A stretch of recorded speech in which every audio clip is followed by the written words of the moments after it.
Welcome to LeCorner, La Source's digital show dedicated to the sport and entertainment industry.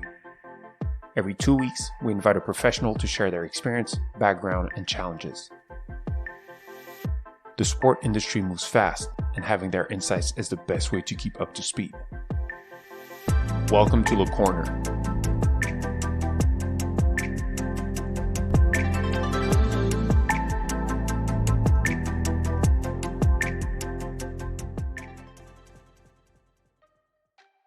With the 2022 World Cup quickly approaching, we wanted to spotlight one of our very first LeCorner episode with Daniel Ribeiro, Director of National Team Services at the FPF, the Portuguese Football Federation. In this episode, Daniel provides some well-meant advices about innovation in football, but in sports in general. He also depicts the backstage of the Celesta's glorious rise, underlined by victories at the year 2016, but also at the brand new 2018-2019 Nations League at the time.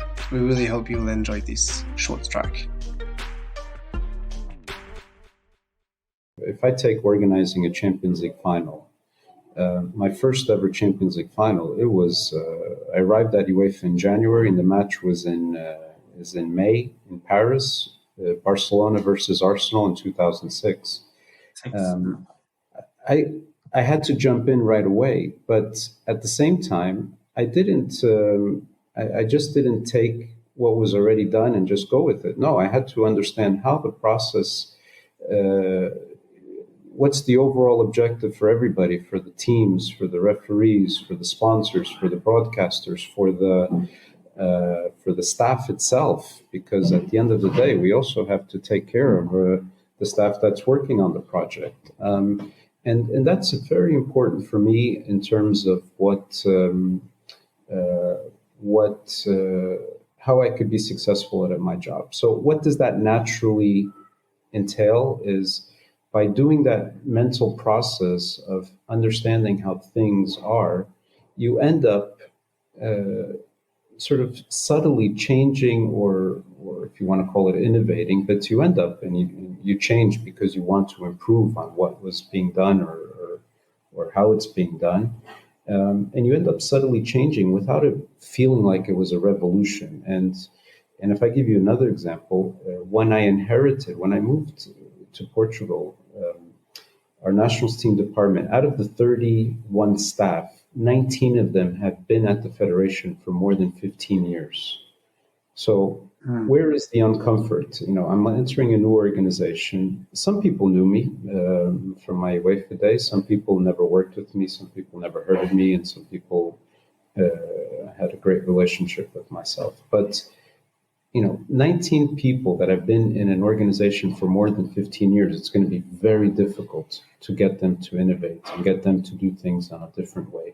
So if I look at it now, 4 or 5 years later, I'm very proud that I wouldn't say I was able to touch everybody, but I would have to say that, now I have the team working in the image that I wanted to, in a more cohesiveness, a more consistent service level that they provide the coaches, that they provide the players. And I didn't innovate by sort of showing up one day and revolutionizing the way we worked. It was subtle changes of documenting everything that we do. And I use a very simple recipe. It's what do we have to do?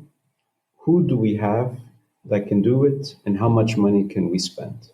And if I just answer those 3 questions, 95% of my job is done. And then investing in the people that I work with to sort of aligning everything. And I think that's, if you look at, innovation is not necessarily just doing, buying a new IT tool and innovating. That's also part of it. But I think innovating in people is simply showing them, leading by example of how working together can improve their sort of efficiency in their work environment. So that would be, I guess, advice, or this is more of a shared experience. That's how I would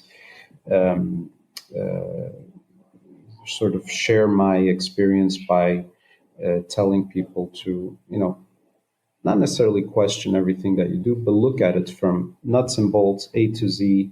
How do you do the job that you do, and what is lacking, what is missing, what can be better done, and then take it from there. And you'll see that if you look back at it on a big picture, 2-3 years, the innovation was there. And I have two examples of that on Champions League and at the Federation, at the national team services side, because after all these years, I still saw when UEFA came over this summer for the Champions League in Portugal, that a lot of the processes that I put in place at the time are still being used. So that is something that you can sort of I can look back and be proud of. Yeah, honestly, fully 200% aligned. Love it. You've just delivered a bit. The background, the backdrop to innovation, with the resources, the people you have, the different partners, and how you can do it while still questioning or looking at doing things differently. So truly love it. I wish I could end the podcast right now on these words of wisdom.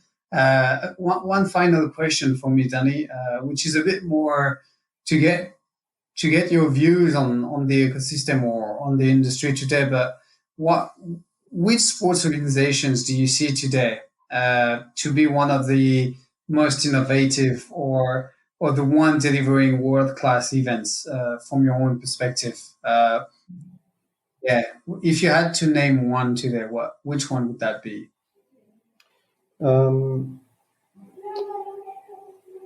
I have to say, based on internal workings and working closely with the clubs that I've worked with, I have to say Real Madrid and Bayern Munich are two of the leading clubs on innovation, especially off the pitch. In 2002, when I was still in New York, I remember taking a meeting. I was very young in my career, but I accompanied my boss at the time, where we took a meeting with a Spanish company that was doing LED signboards, so the publicity boards around the pitch. And Real Madrid were the first club to sort of come up with a system. And I know what they do with their infrastructure in the stadium. And one of my first visits will be to go to the remodeled Bernabeu Stadium, because they're very, very ahead of their time in terms of offering experiences for all the target groups, with the degree of difficulty in rebuilding in a stadium, not from scratch, but in the middle of the city center. So I've always had a tremendous amount of respect for Real Madrid and Bayern Munich. And Bayern Munich on a whole different level as well, in terms of what they do with their sponsors, what they do as a board, how they treat their ex-players, what they do as a stadium. It's from top to bottom the most complete organization I've ever worked with, no doubt. And then as a fan, which I don't know how the inner workings are, but I've always loved what the IOC and the complexity of their organization, because doing a winter and a summer Olympics on many different venues across the world, and the amounts of athletes that are involved, amounts of groups, I mean, that's also quite impressive. But I've never worked with them. I've never been into one of the Olympics, but that's something that I think is also worth getting to know a little bit how they work, because they're fascinating as well. Cool. Well, thank you, Danny. Thank you for the replies and sharing your experience with us today. Really a pleasure. I encourage everybody to go and maybe to send a message to Danny if you want to hear crazy or cool stories around sports organizations, events. He has plenty of stories around those. We could not touch them today, but I hope the words of wisdoms that he's shared today with us will help you out all. Thank you for the time, Danny, again. Really enjoyed it and really appreciate it. You've reached the end of this segment. I hope you've learned something new. If you want to learn more about LastSource and our activities, visit our website, www.lastsource.io, or subscribe to our newsletter to receive the best sports tech news in your mailbox every month. And if you are still not entertained, listen to all of our LeCorner episodes to get the best insight into the sports industry. See you soon on LeCorner.